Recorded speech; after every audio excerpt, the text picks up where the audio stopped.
संस्थान को बधाई देना चाहूँगा। हमारे अपने सेंट्रल इंडिया का ये पहला प्रयोग था जब किसी व्यक्ति का हार्ट चेंज करने का, ट्रांसप्लांट करने का मौका हो। एम्स के हमारे सभी सुयोग्य चिकित्सकों ने ट्रांसप्लांट करने में न केवल सफलता प्राप्त की, बल्कि मैं मरीज श्रीमान दिनेश मालवीय जी से मिल के आया हूँ। बड़े प्रसन्न है, आनंद के साथ है। खास करके 2 साल से उनका हार्ट धीरे धीरे सिकुड़ते ऐसी स्थिति में गया। 20% के अंदर ही आकर के वो काम कर रहा था। उनके एक तरह से जीवन खतरे में था, लेकिन अंगदान करने का क्या लाभ होता है, ये इस प्रकार के उदाहरण से ध्यान में आता है। मैं आज के इस अवसर पर ये बताना चाहूँगा, आप 22 जनवरी को भर्ती हुए, 23 जनवरी को इनका हार्ट ट्रांसप्लांट किया गया और अब रोगी वार्ड में है और डिस्चार्ज होने की कल शायद उनकी संभावना रहेगी। और ये आज के दौर में अत्यंत आवश्यक हो गया कि इस प्रकार की चीज़ों को प्रोत्साहन दे। हमारी सरकार ने हेल्थ डिपार्टमेंट को सर्वोच्च प्राथमिकता पे लिया हुआ है, इसलिए हेल्थ एजुकेशन और हेल्थ डिपार्टमेंट को दोनों मंत्रालय एक करके पिछले साल जब हमारी सरकार के गठन के समय से हम इसको प्राथमिकता में रख रहे हैं। और खासकर इस माध्यम से भी कि जब हम अपने रोगियों को भौगोलिक रूप से बहुत बड़ा हमारा ये राज्य है, तो एयर एम्बुलेंस की दोनों प्रकार की सुविधा हमने दिलवाई है, जिसमें जहाँ हवाई पट्टी वहाँ प्लेन से हम अपने एयर एम्बुलेंस भेज करके मरीजों को जल्दी से जल्दी अच्छे संस्थान तक ले जाने का प्रयास करते हैं। और जहाँ हवाई यातायात की एयर स्ट्रिप नहीं है या हवाई पट्टी नहीं है, तो वहाँ हेलीकॉप्टर से एयर एम्बुलेंस की व्यवस्था हमने की हुई है। जैसे डॉक्टर साहब बता रहे थे कि कल ही एक बच्ची जो 4 साल का बच्चा लेकर के आए बालाघाट से, और वो एयर एम्बुलेंस से ही आकर के बचा है।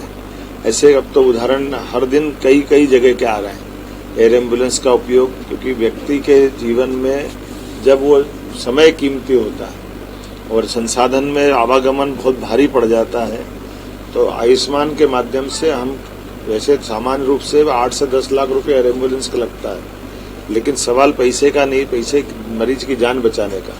इसलिए हमारी सरकार ने बनने के बाद ये निर्णय किया कि तुरंत ट्रांसप्लांट कराना हो, बड़े से बड़े अच्छे संस्थान में पहुंचाना, ताकि रोगी को मदद की जा सके।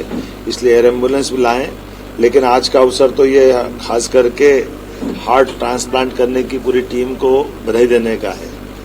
इस अवसर पर चूंकि ये अंगदान, देहदान, इनको बढ़ावा देना चाहिए, इसलिए हमारी सरकार के स्तर पर कुछ निर्णय हम करने जा रहे हैं।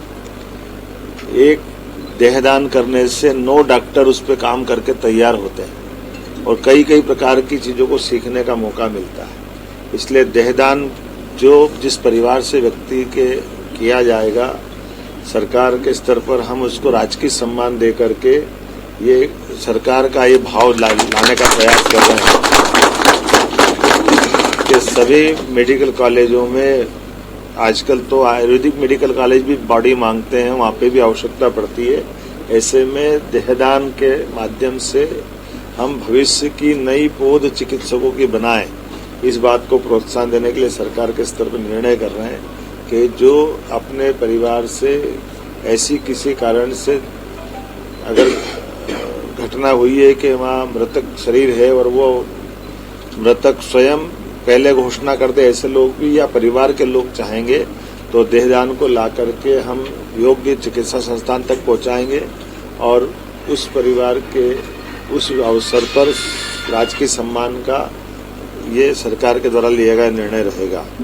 इसमें अंतिम संस्कार, क्योंकि आमतौर पर अंतिम संस्कार के लिए बॉडी को हम अंतिम स्थान तक ले जाते हैं, ऐसे में थोड़ा अटपटा भी लगता है, तो जहाँ से बॉडी लेना है वहीं राजकीय सम्मान के साथ इस प्रक्रिया को बना करके होम डिपार्टमेंट से तालमेल करके इसकी व्यवस्थित करेंगे। इसी प्रकार से अंग प्रत्यारोपण में भी संबंधित ये जो संस्थान बना है, इस कोशिश करेंगे राज्य स्तरीय संस्थान एक हमारा भी प्रदेश में स्थापित करें। और अभी तो एम्स बहुत अच्छा स्थान है, लेकिन बहुत बड़ा राज्य, इसलिए कोशिश करेंगे ये भी करें। और अंगदान करने वाले व्यक्ति को आयुष्मान कार्ड भी बनवाएं, अगर उसके पास नहीं है तो। अंगदान करने वालों व्यक्तियों को हमारे 26 जनवरी 15 अगस्त के राष्ट्रीय पर्व के अवसर भी सम्मानित करने का प्रयास हमारी सरकार के द्वारा किया जाएगा। प्रदेश के सभी मेडिकल कॉलेजों में अंगदान और अंग प्रत्यारोपण की स्थिति बने, ऐसा प्रयास किया जाएगा। लेकिन आज तो मैं एम्स के सभी लोगों को अपनी ओर से बधाई देना चाहूँगा, जिन्होंने उत्कृष्ट काम किया। मानवता की सेवा के लिए आज का दिन मध्य प्रदेश के लिए एक गौरवान्वित करने वाला दिन है। मेरी अपनी ओर से बधाई। अमर उजाला जीवांजलि के सारथी की मदद लें और महाकुंभ में स्नान जरूर करें।